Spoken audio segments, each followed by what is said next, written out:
ஒரு சாட்சியை பற்றி சொல்லலான்னு சொல்லி அது ரொம்ப ஆச்சரியப்படும் விதமான சாட்சி. ஒரு கிராமத்தில் ஒரு குடும்பத்தை சேர்ந்தவங்க, இந்து குடும்பத்தினர். அது இயேசு கிறிஸ்துவை பற்றி எதுவுமே தெரியாது, இயேசுவை அறியாத குடும்பம். அவங்க வீட்டில் பல விதமான கடன் பிரச்சனை, தகப்பனர் குடி போதை அதிகம், மனைவிக்கு சரியாக வேலை இல்லை, குடும்பங்கள் எளிமையான குடும்பம், எளிமையான ஒரு வாழ்க்கை தான். அப்போ குடி அவங்களோட குடும்பத்தையே அழிச்சிக்கிட்டு இருந்தது. குடி நிறுத்தணும்னு நினைக்கிறாங்க, பட் ஆனால் முடியலை. எப்படியாவது குடியை விட்டுறணும், அதுக்கு நம்ம சம்பாதிக்கிறது இவ்வளோதான் பணம், அது குடிக்கிற இதுக்கே போகுதே, டாஸ்மாக் கடைக்கு தான் வைக்கிறமேன்னு சொல்லி அவருக்கும் மன வருத்தம் தான். எப்படியாவது குடியை விட்டுறணும், வருஷமாக குடிச்சிட்ருக்கோம், எல்லா பணம் குடும்பத்தை அழிச்சிக்கிட்டு இருக்கே, பிள்ளைங்க இப்படி நடுத்தெருவில் நிற்கிற அளவுக்கு குடித்து பணத்தை எல்லாம் அழிச்சிட்டோமேன்னு சொல்லி ரொம்ப வருத்தம் அவருக்கு. அப்போ அந்த கிராமத்துக்கு ஒரு மிஷினரி ஊழியர்கள்லாம் சேர்ந்து அவங்க ஒரு கூட்ட மக்கள் அவங்க இதுக்கு போய் சுவிசேஷம் சொல்ல போயிருக்காங்க. அந்த குடும்பத்துக்கு, அந்த ஏழை குடும்பத்துக்கு கிறிஸ்தவர்களை கண்டா பிடிக்காது. அவங்கள மிரட்டுவது, அடிக்க போவது, திட்டுவது, அந்த மாதிரி எல்லாம் பண்ணுவாங்க. அதே மாதிரி ஒரு நாள் அவங்க ஊழியத்துக்கு போகிறப்ப அதே மாதிரி அவங்களும் வழக்கம் போல் திட்டலாம், அடிக்கலாம்னு சொல்லி சண்டைக்கு போகிறப்ப அப்போ அவங்க ஒரு வாக்குதத்தை சொல்லியிருக்கிறாங்க. பாவத்தில் மனம் திரும்புங்கள், பரலோக ராஜ்யம் உங்களுக்கு சமீபித்திருக்கிறது அப்படின்னு சொல்லி, உங்களுக்கு எந்தெந்த பாவம் இருக்குதோ அறிக்கை செய்து விட்டு விடுங்கள், ஆண்டவர் சுகத்தை கொடுத்து குடும்பத்தை ஆசீர்வதித்து பாதுகாப்பார்னு வார்த்தையை சொல்லவும், அப்போ இவர் யோசிச்சிருக்காது, நானும் குடிச்சிட்ருக்கோம், இத்தனை வருஷமாக குடிக்கிறோம், குடியை விட முடியல, ஒரு சுகம் கிடைக்குமா அப்படின்னு சொல்லிட்டு அப்போ சண்டைக்கு போனவர் யோசனை பண்ணி விட்டுட்டார். திரும்ப வீட்டுக்கு யோசனை பண்ணார்.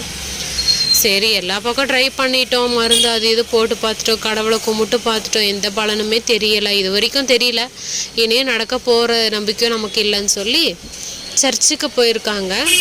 அப்போ தொடர்ந்து ஒவ்வொரு 2-3 வாரம் சர்ச்சுக்கு போய் அங்கே இருக்கிற மெசேஜ் எல்லாம் கேட்கும். அவருக்கு ரொம்ப பிடித்திருந்தது. நிறைய பேர் சாட்சி சொல்கிறப்ப குறிப்பிட்ட சாட்சிகள் நம்ப முடியாமல் இல்லாட்டியுமே ஓரிரு சாட்சிகள் அவங்களுக்கு ரொம்ப அவங்களுடைய உள்ளத்தையே அசைத்தது அப்படின்னு தான் சொல்ல முடியும். தொடர்ந்து அவருக்கு ரொம்ப பிடிச்சிருச்சு. அப்போ குடியை விடணும், என் குடும்பம் இப்படி இருக்குது, தப்புன்னு தெரியுது, பட் விட முடியலை, என்னால் விடவும் முடியலை, உடம்பெல்லாம் ஷவரிங் ஆகுது, குடியை விடவும் அந்த பைத்தியம் மாதிரி என்னை இழுக்குது, டாஸ்மாக் கடைக்கு என்னை இழுக்குது, போன்னு சொல்லி அப்படின்னு சொல்லிட்டு ஜெபம் பண்ணிட்டு நாள்தோறும் ஜெபம் பண்ணிகிட்டே இருந்திருக்கிறாங்க விடாமல்.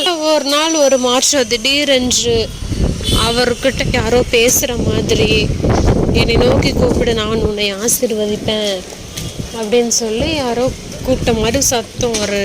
அதிகாலை 2 மணி அளவில் எழுந்து முழிச்சு யாரும் திரும்பி பார்க்குறப்ப யாருமே கிடையாது.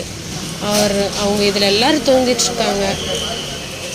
இவர் மட்டும்தான் எல்லாரும் ஆழ்ந்த தூக்கத்தில் இருக்காங்க. யார் என்கிட்ட பேசினதுன்னு யோசிச்சுட்டு ஒருவேளை ஏசப்பாவாக தான் இருக்கும்னு சந்தேகப்பட்டு அப்புறம் ஜெபிக்க ஆரம்பிச்சிருக்காங்க. அப்போ ஜெபிக்க அவரோட குடி அப்படியே மறக்க ஆரம்பிச்சிட்டாரு. இனி குடிக்கக்கூடாது, குடியை பார்த்தா பிடிக்கலாம், நம்ம அந்த ஸ்மெல்லு, அந்த சாராய ஸ்மெல்லு பிடிக்காத அளவுக்கு, மோந்து பார்த்தாவே வாமிட்டிங், தலை சுற்றுற வர்ற அளவுக்கு அந்த இது மாதிரி குடியை விட்டுட்டாங்க.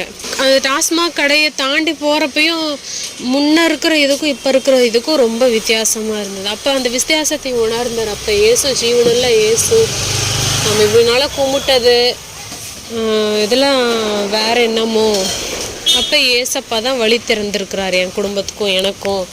இவ்வளோ நாளாக நல்லா ஏதோ கும்பிட்டோம், எந்த வழி நமக்கு திறக்கலை, நம்ம குடும்பம் இப்படியே அனாதையாக போயிருமோ அப்படின்னு சொல்லி நிந்தைனாலும் அவமானத்தினாலும் அழுதோம். எல்லா குடும்பம் நல்லா இருக்கு, என் குடும்பம் மட்டும்தான் இப்படி இருக்குது என் குடியினாலன்னு வருத்தப்பட்டதெல்லாம் மாறி ஆண்டவர் அவங்க குடும்பத்தையே ஆசீர்வதித்தார். அப்போ நீங்கள் கேட்குறதையும் பெற்றுக்கொள்வீர்கள் விசுவாசத்தோடு.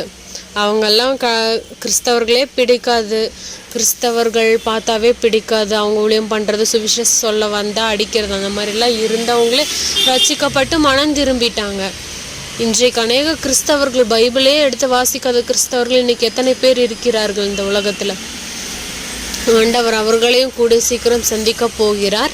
நாம் யாரும் தொடர்ந்து ஜெபிப்போம். இந்திய தேசம் ஆசீர்வதிக்கப்படுவதற்காக, ஒரு எழுப்புதலுக்காக தொடர்ந்து யாவரும் ஜெபிக்கலாம். நாம் யாவரும் ஆண்டவர் ஆசீர்வதிப்பாராக. ஆமேன்.